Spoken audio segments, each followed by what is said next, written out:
Hello students, hello guys. আজকে আমরা সমকোণী ত্রিভুজের পরিবৃত্ত এবং অন্তর্বৃত্তের কনসেপ্টটা ক্লিয়ার করব। প্রথমে দেখো সমকোণী ত্রিভুজ। তো আমরা একটা সমকোণী ত্রিভুজ একে বলি, that means right angle triangle. এই সমকোণী ত্রিভুজ, তাই তো, যার একটা কোণ কি 90 ডিগ্রি। এই দেখো এই কোণটা আমাদের 90 ডিগ্রি। এবার এর পরিবৃত্ত আর অন্তর্বৃত্তের কনসেপ্টটা কি? পরিবৃত্ত মানে এর বাইরে একটা বৃত্ত আঁকো, যেটা ঠিক এই তিনটে বিন্দু কিন্তু টাচ করতে হবে সার্কেলটা আঁকবে। আর অন্তর্বৃত্ত মানে কি এর ভিতরে বৃত্ত আঁকো, ঠিক?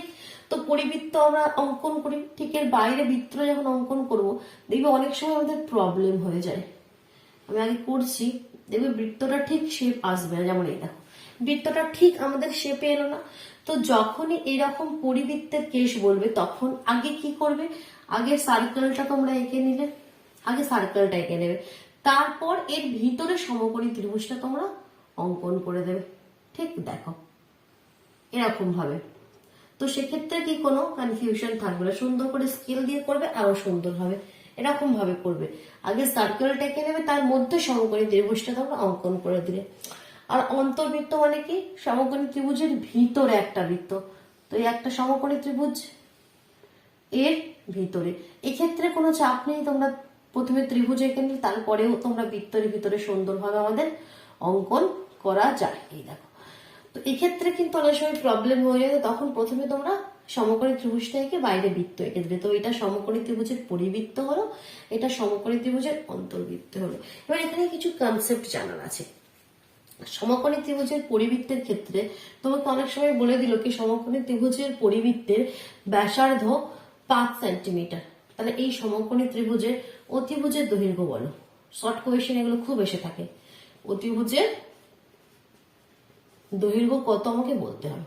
তো কিভাবে বলবে? কনসেপ্ট ক্লিয়ার না থাকলে তো কোনোভাবেই তোমরা বলতে পারবে না।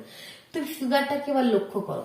তো সমকোণী ত্রিভুজের পরিবৃত্তের ক্ষেত্রে এই দেখো, এটা কি এর সেন্টার, তাই তো? আর এটা এর কি ব্যাসার্ধ, মানে রেডিয়াস, যেটাকে আমরা বলি ব্যাসার্ধ, তাই তো? তাহলে দেখো, যদি ভালোভাবে লক্ষ্য করো, দেখো অতিভুজটা অ্যাকচুয়ালি কি এই যে পরিবৃত্তের ব্যাস, তো দেখো ঠিক সেন্টার দিয়ে যাচ্ছে এটার ব্যাস, দ্যাট মিনস ব্যাসার্ধের ডবল। তাহলে ব্যাসার্ধ যদি 5 হয়, ব্যাস কত হবে? 2 আর কত হবে? ব্যাস, দ্যাট মিনস ডায়ামিটার কত হবে? 10 সেন্টিমিটার। আর যেটাই ডায়ামিটার বা ব্যাস, সেটাই তো দেখো এই সমকোণী ত্রিভুজের এই অতিভুজটা। দেখো সমকোণী ত্রিভুজের অতিভুজটা ভালোভাবে লক্ষ্য করলে, দেখো এই সমকোণী ত্রিভুজ এর অতিভুজটা অ্যাকচুয়ালি এই বৃত্তের ব্যাস। তো যার জন্য ব্যাসার্ধ দিয়ে দিলে তোমরা অতিভুজের দৈর্ঘ্য ইজিলি বের করে দিতে পারবে। ব্যাসার্ধ তার ডবল ব্যাস বের করে নিলে, আর যেটাই ব্যাসের দৈর্ঘ্য সেটাই সমকোণী ত্রিভুজের অতিভুজের দৈর্ঘ্য। ক্লিয়ার? এরকম শর্ট কোয়েশ্চেন কিন্তু খুব এসে থাকে। নেক্সট অন্তর্বৃত্তের কনসেপ্টটা ক্লিয়ার করি। অন্তর্বৃত্তের ক্ষেত্রে দেখো, এদিকের পোর্শনটা আমি ক্লিয়ার করে দিচ্ছি। কেমন? অন্তর্বৃত্তটা আমি একটু বড় করে আঁকে, তোমাদেরকে একবার দেখাবো। তো এই দেখো, আমি সমকোণী ত্রিভুজটা একটু বড় করে একটা সমকোণী ত্রিভুজ। তো এর ভিতরে আমাকে করতে হবে একটা সার্কেল। তো মোটামুটি ঠিকই হলো। দেখো এটা হলো তার সেন্টার। তো এক্ষেত্রে অন্তর্বৃত্তের ক্ষেত্রে যদি লক্ষ্য করো, দেখো এটা কি এই অন্তর্বৃত্তের ব্যাসার্ধ, আর এদিক থেকেও যদি দেখো এটাই অন্তর্বৃত্তের ব্যাসার্ধ, আর যদি এদিক থেকেও দেখো এটাই অন্তর্বৃত্তের ব্যাসার্ধ, আর ঠিক। তো এই ত্রিভুজটাকে 3টে পার্টে আমরা ভাগ করে দিচ্ছি। দেখো এখান থেকে এই বিন্দুটা যুক্ত করছি, আমি এরকম ভাবে যুক্ত করছি যাতে তোমাকে বুঝতে সুবিধা হয়, বাট তোমরা স্ট্রেটই করবে, ঠিক আছে? এই দেখো যুক্ত করলাম, এখানে এটা যুক্ত করলাম।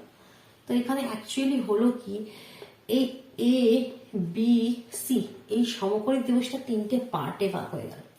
এই নাম, এখানে যদি ও নাম দিয়ে দেখো, একটা হচ্ছে এ ও বি। আমি আরো তোমাদেরকে ভালোভাবে বোঝাচ্ছি। দেখো একটা পার্ট ক্লিয়ার হচ্ছে এ ও বি, আর একটা পার্ট দেখো এ ও সি। এই দেখো এটাকে গোল করে বোঝাচ্ছি। এই দেখো এই একটা পার্ট এ ও সি, আর একটা দেখো নিচের পার্ট বি ও সি। এই পার্টটা তো অ্যাকচুয়ালি এই 3টে ত্রিভুজ নিয়ে এই টোটাল সমকোণী ত্রিভুজটা গঠিত হয়েছে। কিভাবে হয়েছে দেখো, একটা আমাদের এভাবে রয়েছে, এটা এ ও বি, একটা এদিকে রয়েছে এ ও সি, আর একটা নিচে এরকম ভাবে দেখো বিওসি। এই তিনটে ত্রিভুজ নিয়ে এই সমকোণী ত্রিভুজটা আমাদের তৈরি হয়েছে। তো এই তিনটে ত্রিভুজের আবার এই যে উচ্চতাগুলো দেখো, এগুলো সব হচ্ছে এই আর, এই ত্রিভুজের এই যে উচ্চতাগুলো সেগুলো দেখো আর, মানে কি এই বৃত্তে দেখো সব ব্যাসার্ধ। ঠিক, এর ভিতরটা ক্লিয়ার করলে তোমরা আরো সুন্দরভাবে বুঝতে পারবে। এবার আমি ক্লিয়ার পিকচারটা আঁকছি।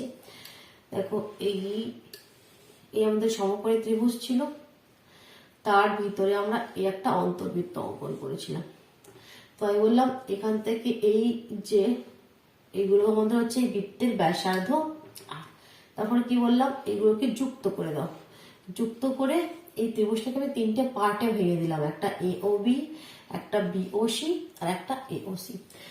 তো এই যে ত্রিভুজ এওবি, এই যে ত্রিভুজ এওবি এর এই যে উচ্চতাটা, এই যে ত্রিভুজ এওবি এই যে উচ্চতাটা সেটা হচ্ছে আর। তো এই ত্রিভুজটার যদি ক্ষেত্রফল আমরা নির্ণয় করি কি হবে? ক্ষেত্রফলের ফর্মুলা কি? যে কোনো ত্রিভুজের হাফ ইন্টু ভূমি ইন্টু উচ্চতা, half into base into height যদি ইংলিশে বলো।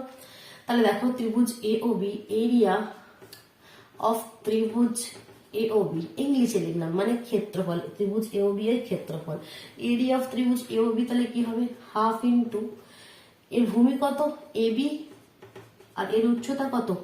উচ্চতা দেখো আর, যেটা এই অন্তর্বৃত্তের ব্যাসার্ধ। ঠিক, সিমিলারলি ত্রিভুজ বিওসি এর এরিয়া কি হবে? ক্ষেত্রফল কি হবে? এরিয়া অফ ত্রিভুজ বিওসি কি হবে? হাফ ইন্টু এক্ষেত্রে ভূমি কত? বিসি আর উচ্চতা কত? এক্ষেত্রে দেখো আর। সিমিলারলি এওসি উপরের দিকে ত্রিভুজটাকে দেখো, তার ক্ষেত্রফল বের করলে কি হবে? হাফ ইন্টু এর বেশ কত? এসি আর উচ্চতা কত? আর। তো এই পুরো সমকোণী ত্রিভুজটার আমার ক্ষেত্রফল কত? যদি এটা তো আমরা সমকোণী ত্রিভুজটাকে তিনটে পার্টে ভাগ করে আলাদা তিনটে পার্টে বললাম, এই পুরো সমকোণী ত্রিভুজের ক্ষেত্রফল কত? এরিয়া অফ ত্রিভুজ এবিসি কত হবে? Same half into base into height, এক্ষেত্রে বেশ কত? বিসি আর হাইট কত? এবি। ঠিক, হাফ ইন্টু ভূমি ইন্টু উচ্চতা। এবার ধরো তোমার কোনো কোয়েশ্চেনে বলে দিল কি এই যে সমকোণী ত্রিভুজটা তার বাহুর দৈর্ঘ্যগুলো বলে দিল। মনে করো অতিভুজটা 25, এখানে ভূমিটা 20 আর লম্বটা 15। ঠিক, তো তোমাকে বললো কি অন্তর্বৃত্তের ব্যাসার্ধ বের করে দেখাও। তো কোয়েশ্চেনটা কিভাবে দিল বুঝতে পারলে? সমকোণী ত্রিভুজের সাইড গুলো দিয়ে দিল, বললো এই যে এর ভিতরে অন্তর্বৃত্তটা এঁকেছো তার ব্যাসার্ধ বলে দেখো। তো কিভাবে তোমরা কনসেপ্টটা নিয়ে আসবে? তো দেখো আমরা সাইড জেনে গেছি, দ্যাট মিনস এই ত্রিভুজটার টোটাল ক্ষেত্রফল কি হবে? এখানে যদি ভ্যালু পুট করে দিই, বিসি কত বলছে? 20 আর এবি কত বলছে? 15। তাহলে একটু কেটে দাও, 10 দুগুণে 20, দ্যাট মিনস টোটাল ক্ষেত্রফল হচ্ছে 150। ইউনিট যেটা থাকবে সেটা লিখে দিলে সেন্টিমিটার মিটার, যাই থাকবে তার স্কোয়ার হয়ে যাবে। তো পুরো সমকোণী ত্রিভুজের ক্ষেত্রফল আমরা এইভাবে বার করছি। আবার এই তিনটাকে যুক্ত করলে, আবার এই তিনটাকে যুক্ত করলেই আবার এই সমকোণী ত্রিভুজের ক্ষেত্রফলটাই পাবো। দ্যাট মিনস আমরা লিখতে পারি কি এই তিনটাকে যোগ করে দাও কি half AB into R plus half BC into R plus half AC into R is equal to 150। ঠিক, তো এখান থেকে যদি আমরা আরটা কমন নিই, আমরা আর এর ভ্যালুটা চাই, তো ব্যাসার্ধটা চাই, তো রেডিয়াসটা চাই, আর যদি কমন নিই তাহলে কি হয়ে যাবে?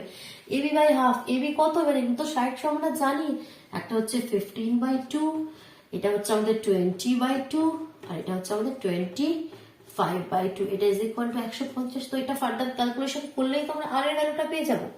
ক্যালকুলেশনটা আমি করে দেখিয়ে দিচ্ছি তোমাদেরকে।